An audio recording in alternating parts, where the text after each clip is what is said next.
Labas rytas.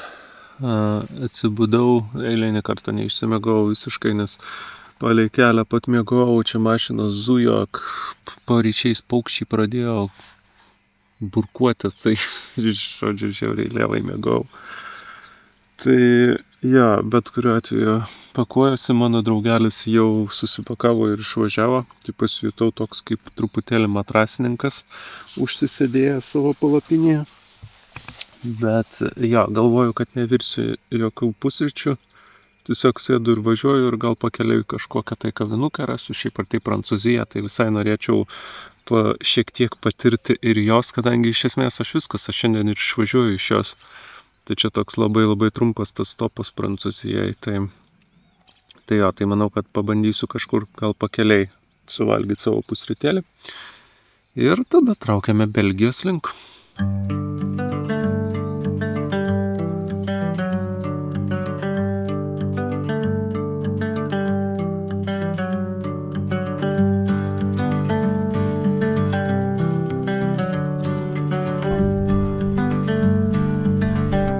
Pritrūkau maždaug 5 minučių, kad nebūtų reikėję susimokėti už kempingą, bet atvažiavo šeimininkė. Nu ir teoriškai aš aišku vis tai galėjau pabėgti, tiesiog ir niekas manęs čia nebūtų gaudęs, bet kažkaip man toks vienas dalykas yra, kai tu tiesiog atvažiuoji ir nėra kam sumokėti, ir kitas dalykas yra, kai tu išvažiuoji žinodamas, jog tu tiesiog pabėgai. Tai jo. Tai susimokėjau, bet kuriuo atveju pigiausias kempingas per pastarąsias 7 savaitės. Tai jo, tai bandysim susirasti dabar kažkokią tai vietelę papusryčiavimui. Čia neužilgo turėtų būti vienas miestelis, o po to dar neužilgo tiesiog jau Dunkirkas. Dunkirkas, kaip pasakiau, Dunkirk. Jo, tai žodžiu, tenai kaip ir galvojau kažką tai gal pasižiūrinėt, bet bus matyt, pirmiausiai reikia papusryčiauti. Kaip reikia atprasti nuo sakymo morning visiems. Bonjour, bonjour, bonjour.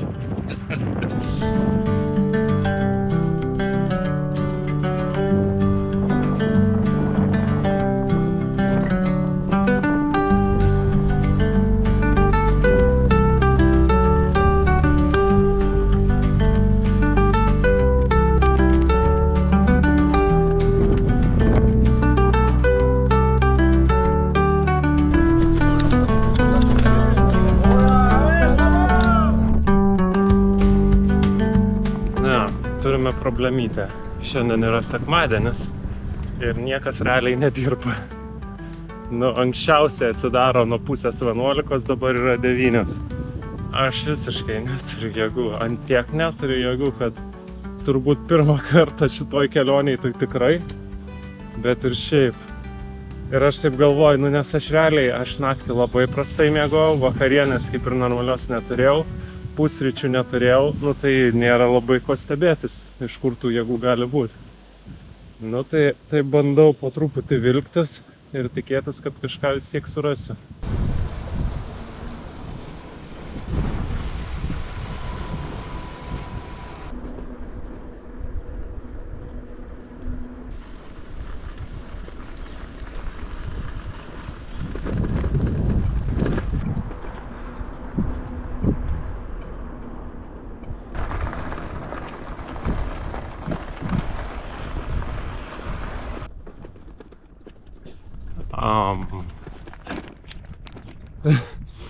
Šitas kalnas yra ant mano maršruto,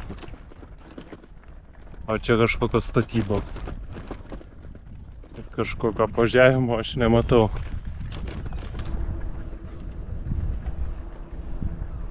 Dar porą dviratininkų atvažiavo, bet lygiai taip pat patrūkčiojo pečiais, apsisuko kažkur išvažiavo. Dabar seku dėduką, kuris nekalba aišku angliškai, tik tai prancūziškai. Tai labai su juo susišnekėm. Blogiausia yra tai, kad aš tikrai nematau normalaus apvažiavimo, ta prasme ant žemėlapio. Turiu daryti milžinišką lankstą ir iš viso net nežinau, kaip nuvažiuoti. Va tau ir Prancūzija. Britanijoje tokių fintų nebūdavo.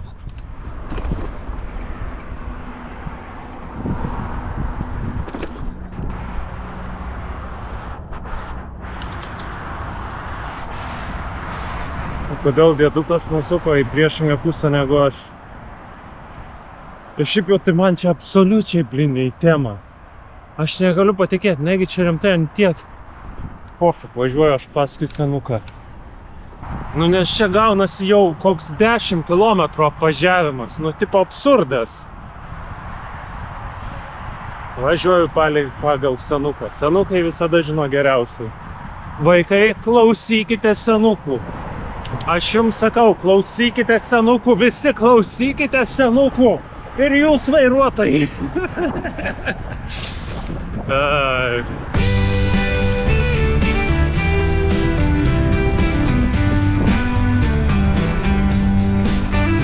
Gal man tiesiog palauk, kol senukas sugrįš? Nes nepanašu, kad čia yra pravažiuojama. Aš iš ten būčiau išlindęs. Tai čia kaip ir kelias veda. Ir net stovėjo rodyklė diversijon į šitą pusę, bet senukas sulėtėjo. Ir man atrodo stoja šūdas. Nesakyk rimtai. Reikia sugrįžti. Ne, mina senukas toliau.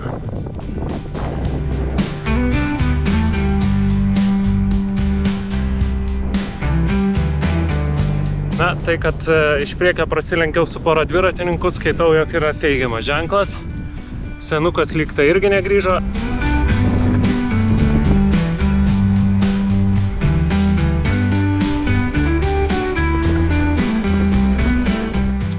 Nežinau, ar pavyko nufilmuoti iš fotiko, bet čia buvo ženklas Laserwood. Ir aš galvoju, kas čia per Laserwood? Gal koks nors laser tago atmaina ar kažkas tai.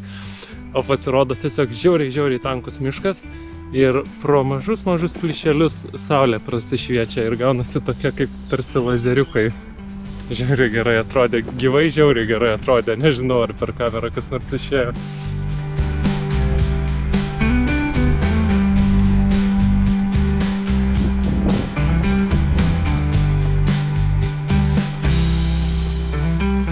Supratau, kad aš tą Dunkirką pasieksiu geriausiu atveju ant pietų. Tai sustojau, tiesiog suvalgysiu porą šokoladukų, nes jau tikrai darosi ne kažką. Ne kažką Algirdėliui darosi. Ir dar čia tokie rajonai kažkokie niftėmų tokie trainėjasi. Nelabai faini personažai. Pravažiavau kažkokį tai bomžyną. Ten pamiškiai buvo. Jau taip per krūmus matėsi. Taip, nelabai smagu. Nelabai smagu, žinokit, važiuoti. Reikia turėti jėgų, kad jeigu ką galėčiau pabėgti. Pažiūrėkime, ką į lauknešėlį įdėjo mums Algirdas iš ryto. Į lauknešėlį mums įdėjo sneakersą. Sneakersas mums tinka.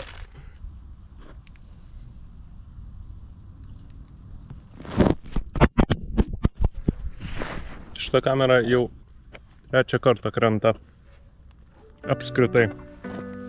Jau kažkoks toks. Panašu, kad likimas yra sudužti. Bet davai ne šitoj kelioniai dar.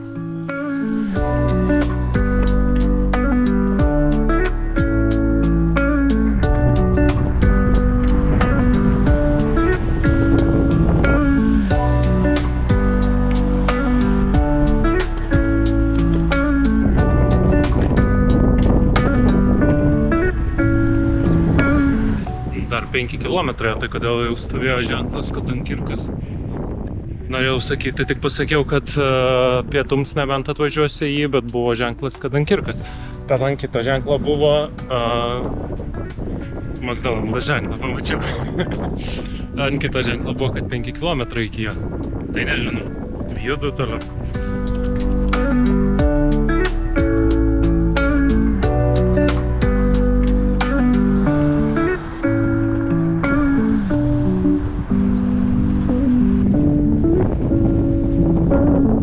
Pasiekėme Dunkirko centrą. Tai dabar reiktų susirasti kažką. O, Jėzau, koks bėgis netoks. Ai. Reiktų kažką susirasti, kur galima būtų prisėsti ir pavalgyti, pailsėti. Nes absoliučiai neturiu. Kažkas šiandien ne taip. Ar čia ta nemiegota naktis, ar čia nepavalgyta, ar kas čia, nežinau, bet visiškai neturiu jėgų.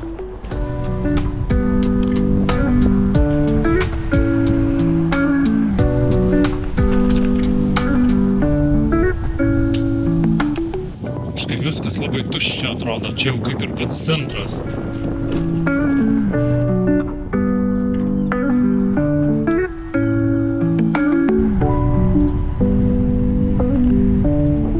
Mažiausiai prancūziškas restoranas, bet nežinau, nieko čia nematau.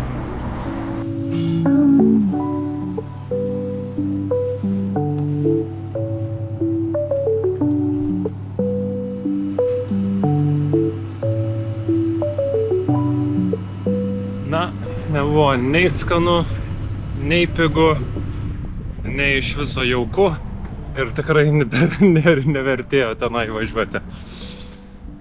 Net nežinau, gal galvoju, gal dar kažkur reikia nuvažiuoti. Nes tiesą pasakius, tai absoliučiai nepavalgiau. Valgiau 4 gabaliukus vištienos, kurie, sakau, 4 gabaliukai vištienos. Ar į kokią Bardę užvažiuoti? Tiesą, žinai. Apsipirkau, tuštesnės parduotuvės turbūt nesu matęs gyvenime. Realiai per visą parduotuvę dirbo viena kasa ir buvo vienas žmogus be manęs dar. Žiauriai keista. Tai viena problema yra, kad man reikia bankomato ir aš jo kol kas niekur nemačiau.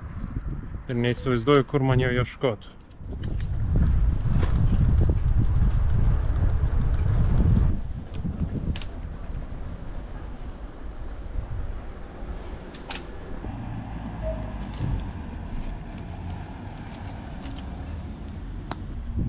Turime eurų, tai dabar nebebaisus jokie kempingai, kuriuose nepriima kortelių.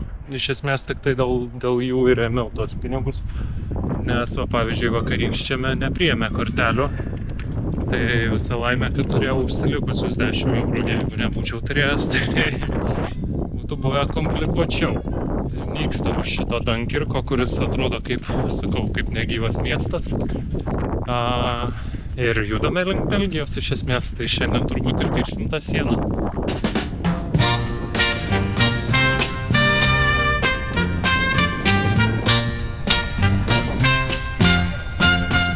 Nežinau, kažkaip čia viskas šiandien ne pagal planą. Aš įsivaizdavau, kad aš atvažiuosiu į miestelį, įsitaisysiu kokioj nors kavinukėj, pasimsiu kokį nors kruasano, suvalgysiu savo skaniai pusryčius, o čia gavosi lėkiau, nusibaigiau negyvai, sustojau kažkokią Pizza Hut'e, kur nei skanu, nei pigu, nei kažkas tai. Tai taip viskas visiškai ne pagal planą. Nu, bet nieko. Aš tikiu, kad šiandien sustosime nuostabiame kempinge. Meluoju, nes iš tikrųjų tai peržiūrėjau tos kempingus ir nei vienas man nepatiko. Tai sakiau, važiuosiu ir tiesiog bandysiu dairytis ir ką nors surasti.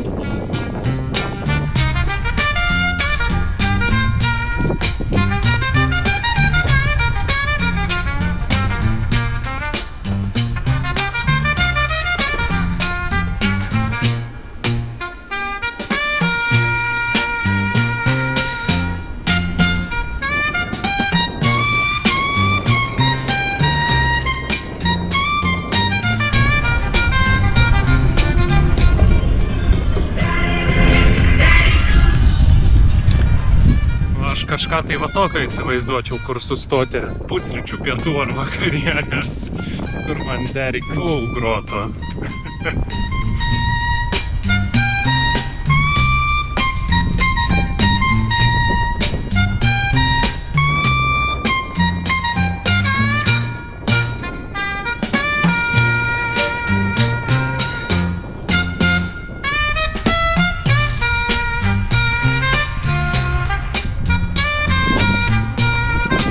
Viskas, toje pusėje Prancūzija, o toje pusėje Belgija. Tai tiek tos kelionės per Prancūziją, nepilna para.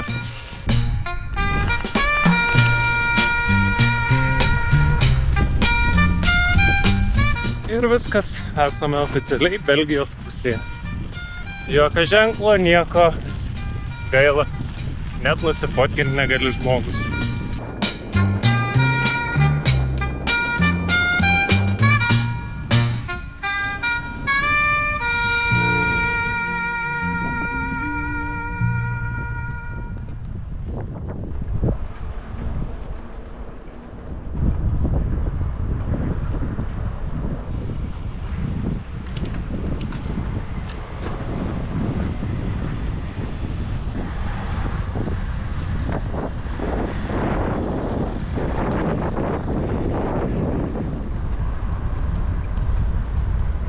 Aš jaučiu, kad mano smegenys tuoj sprogs. Vakar buvau Britanijoje, kur važiavau kairę eismo pusę.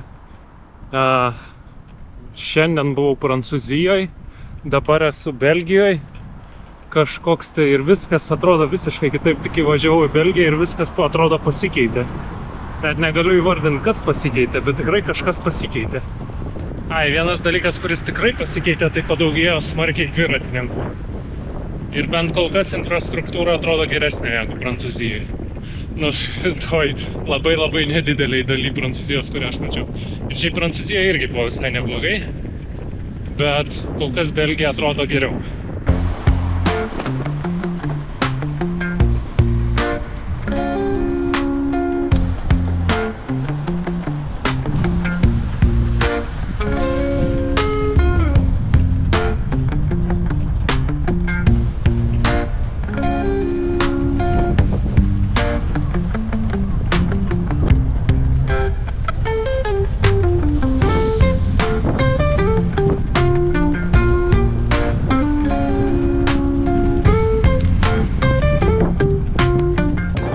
Aš kažkaip tai ir įsivaizdavau tą Prancūzijos miestą. Šičia toks nuostabus atrodo miestelis, toks gyvas, spalvingas.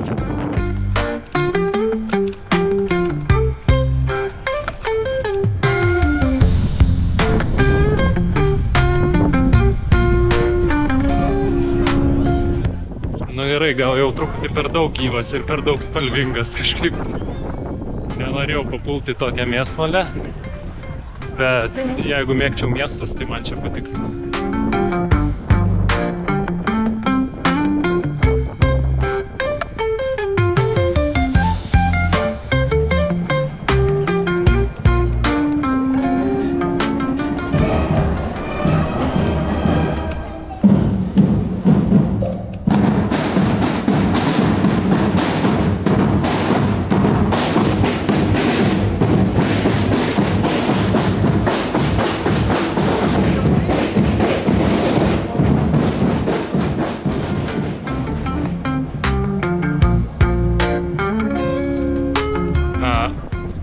Truputėlį pavargau nuo žmonių ir nuo triukšmo, jau norėčiau pabėgti kažkur tai iš miestų.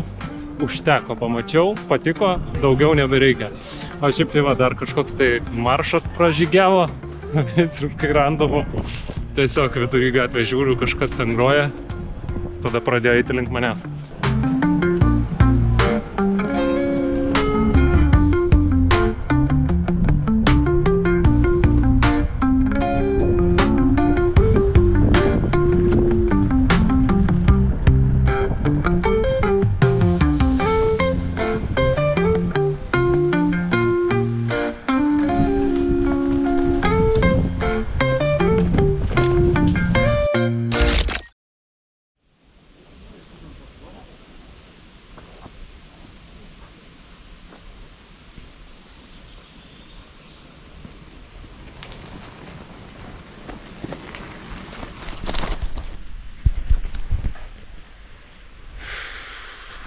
Iššoko GoProškė iš tašės ir nukrito į žolę.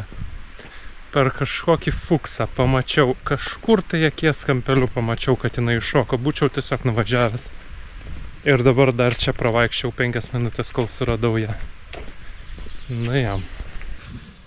Tiesiog buvo atidaryta tašytė ir aš bandžiau apsilenkti dviračių grupę.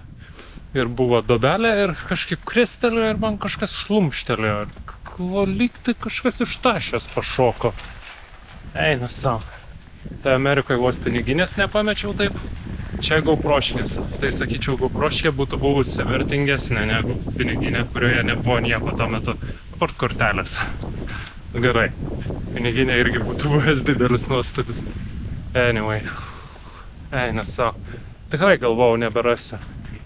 Nes čia tokios aukštas žolės, jeigu jinai būtų giliau nukritusi, tai be šansų. Ta prasme, čia galėtum vaikščioti savaitę laiko ir niekada nepamatytum.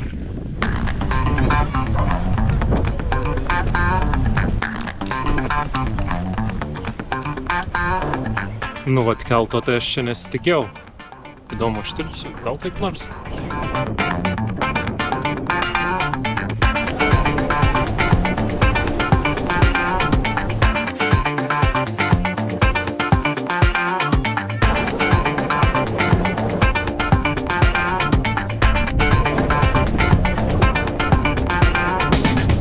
perkeliam į kitą krantą. Iš tikrųjų, tai keltas labai greitai perkelia, tik tai problema yra, kad į pirmąjį nesutilpau, tai teko laukti antrojo. Tai jo, bet čia man buvo staigmena, nes aš nežinau, kad mes šiandien dar keltų kelsimės. Ir juokingiausia buvo, kad jau stovint kelte, žiūriu plaukia šitą jachtą su Lietuvos vėliava. Tai aš ten pro visus žmonės stumdydamas su fotiku, kad tik nufilmuota Lietuvos vėliava. Gaila, kad nepamačiau, anksčiau būčiau išlindęs per bortą ir ėmęs rėkti Lietuvą!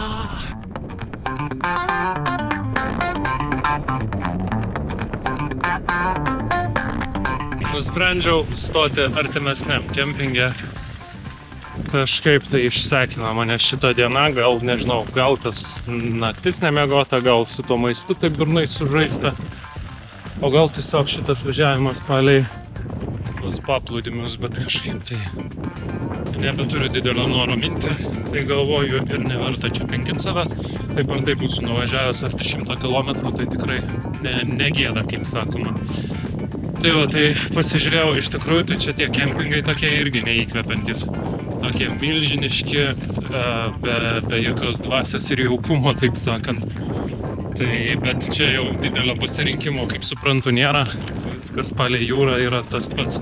Šiandien perna pasimorė, tai žiūrėsim, kas tai bus.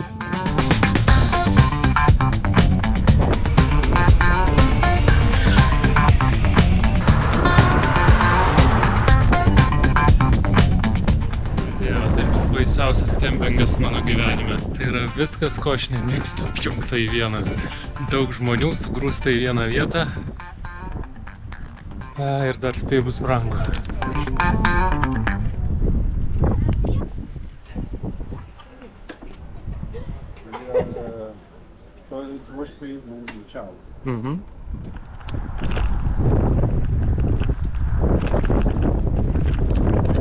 Hello! Thank you. Yeah, we stayed at the last campsite together. You follow him? Yeah, turns out. Wow, how did you end up here? You reserved a spot for me?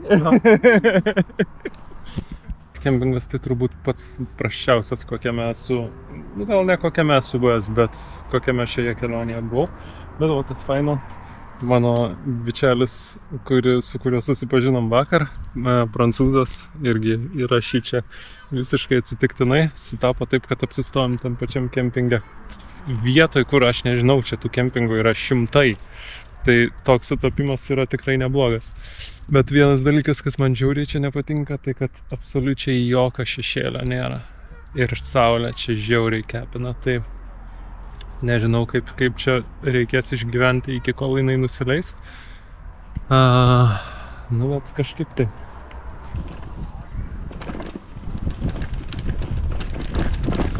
My new friend pakvietė išvažiuoti prie paplūdimio. Tai vat nuvažiuosim, palydėsim gal saulę į jūrą ir šiek tiek pabendrauti. Pabandysime, nes šiaip sunku bendrauti, kadangi jisai sunkiai kalba angliškai, o aš nekalbu prancūziškai. Tai.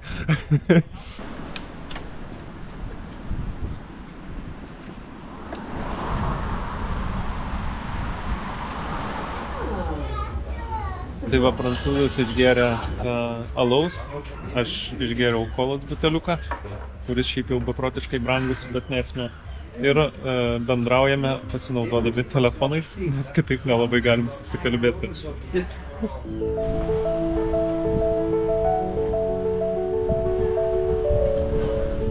Palikau prancūzą pasivaikščioti vieną ir pats irgi atvažiavau dar palydėti. Tada jau saulės irgi vienas. Romantiškai ir gal kažkiek liūdnai. Kažkaip sėdėti ir vienam lydėti saulę, man atrodo, visada yra šiek tiek liūdna. Bet, kai žinai, kad tavęs už tos jūros kažkas tai laukia sugrįžtant, tada pasidaro truputėlį linksmiau.